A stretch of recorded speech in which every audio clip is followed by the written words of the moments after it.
Hey everybody, it's Sarah Saxby, your transformation coach at Strategies for Happiness and author of Comfortable Hell and your guide to a new way forward. So I've been talking a lot lately about, basically how, we'll be happy, for some reason we're thinking in our heads that we'll be happy at some point in time in the future. It has to be the case because we're consistently pushing things off. Like we're pushing any sort of hardcore, tough to look at, to face sort of situations, because I think there's something hardwired in us that keeps telling us that we'll just be happy in the future. So we continue to peruse social media for hours or, live the same day over and over again, thinking that something will miraculously change and we'll be able to, live in the castle and happily ever after. That literally has to be the case, because we wouldn't all be living robotic lives if we weren't being completely snowed in some way. That don't worry about it. You can keep wasting your day, wasting your time doing distracting shit, because don't worry, you can keep doing that. It'll eventually change. You'll be fine. You'll be fine, because happiness is right around the corner. So, if you have this sort of, if you think about it, just think about it for a minute, how real that is. And if, you're saying that, well, I know it, that's okay. I can put XYZ off. I can put facing this situation off. I can put, I can still remain in this horrendous relationship because at some point in time it'll change or I'll leave or whatever, but it's not right now. I'm going to keep working this job. I have to pay the bills. What can I do? It's okay. I'm just going to put it on. Eventually something will change and I'll, or I can keep eating this way, because I can't really change right now. I don't really want to, whatever. So, so whatever we're doing, that loop that's in our heads that keeps telling us that something will miraculously change, means that we don't have what it takes to be happy today. Which we do.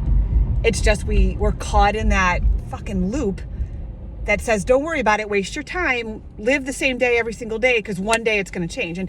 And I said this before, but what happens is something comes out of the blue, be it an illness or, God forbid any of these things, but it happens, right? So it's like an illness, or your partner's cheating, or you get fired, or, something like that. And all of a sudden, in typical fashion, we become the victim. And we're like, how the hell did this happen to me? Why did this happen to me? Why do you think?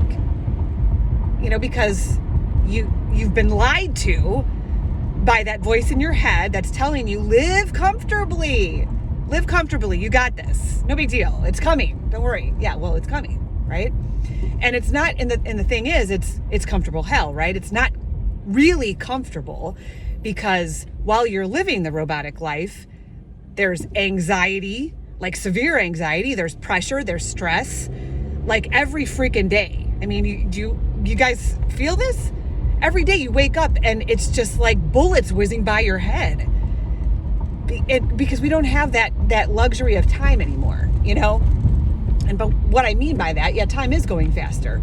It's going faster because we don't need that much time to correct the shit we're here to correct. That's why we're here. We all have our own correction, things that we have to overcome and get through, that we're avoiding every single day, that are eventually the universe is going to go, here you go. But we don't need that much time anymore. Think about 100 years ago, if you wanted to make amends with your brother, you had to send a note on a horse or some shit, right? And it'd take a month. I'm totally making that up in the time frame and everything, but you get what I'm saying. You couldn't just text somebody and say, listen, I was an asshole, I'm sorry, can we get through this? Something like that, that's really going to be out of your comfort zone.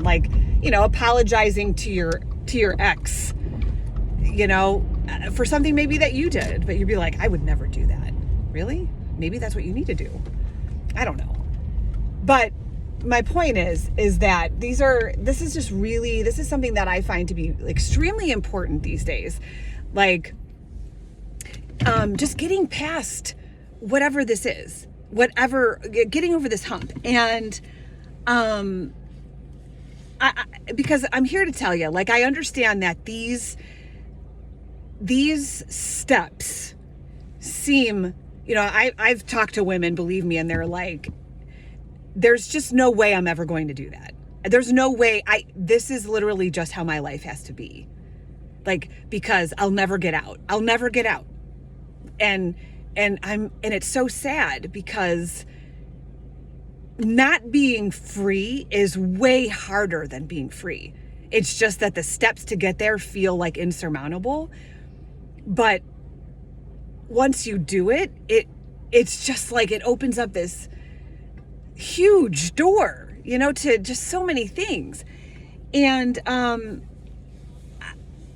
like, it's way harder to live how we've been living, right? It's however, we wake up and doesn't it feel exhausting to you?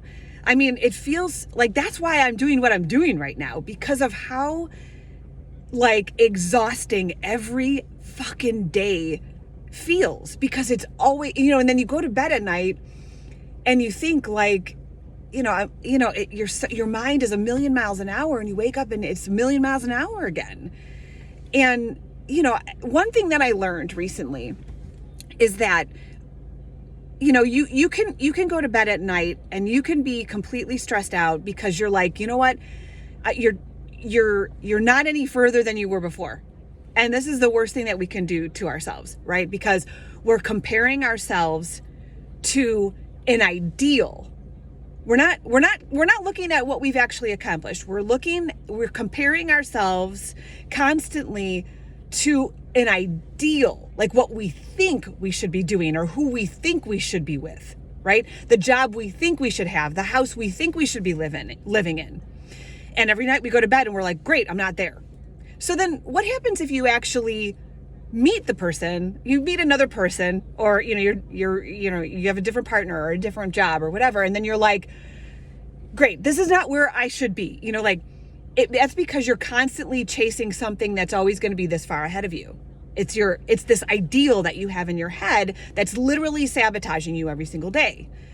Rather than going to bed and going, okay, where was I 6 months ago? Because I'll tell you what, if I compare myself to the person I was even a year ago, especially 2 years ago, I am a million miles past that person, a million miles. But if I even look at like just the things that I've learned over the course of a week, and it could be something so simple. Maybe you learned like how to cook something, or, maybe one of your kids made you look at something in a different way, or it could be something very simple. But if you look at the past week and you just write down 3 things that you've learned, or even like a consciousness change where, you're looking at something a little bit differently than you did a week ago. You're like, maybe somebody said something kind of shitty to you, and, you're very reactive, but this time you looked at it and you're like, okay, I can kind of see where that person would have said that to me. You know what I'm saying? Like something, just a consciousness shift where your awareness is a little bit different about a situation. So my point is, compare yourself to who you were prior. Don't compare yourself to where your ego is telling you should be, because you're never gonna fucking make it. You're never gonna make it. It's just such an awesome way to look at it. Like I can't think of, what is that dude's name that had that shit that did that speech where he's like, he's always in competition with himself. Well, that's true. Like, look at who you used to be. You're growing every single day. You're never going backwards. It's impossible. You're on a moving sidewalk, right? At the airport. You just are. You could stand there. Most people are standing on that belt, right? Just standing. But we're still moving. It's slow, but we're still moving. And then some people are walking on that thing. Some people run. So it's up to you what you're doing with that. But you're always moving forward. So stop saying, I should be here or I should have this, because that's all bullshit. Don't do that. Look at how far you've come. And I'm telling you, it's miles. So your choice is, do you want to stand still on the moving sidewalk? Do you want to walk? Or do you want to run? And the option's always yours. So follow me for more. Send me an email, sarah@strategiesforhappiness.com. Comfortable Hell, Instagram, Facebook, all that stuff. Comments. Love to hear from you. Talk to you guys soon. Bye.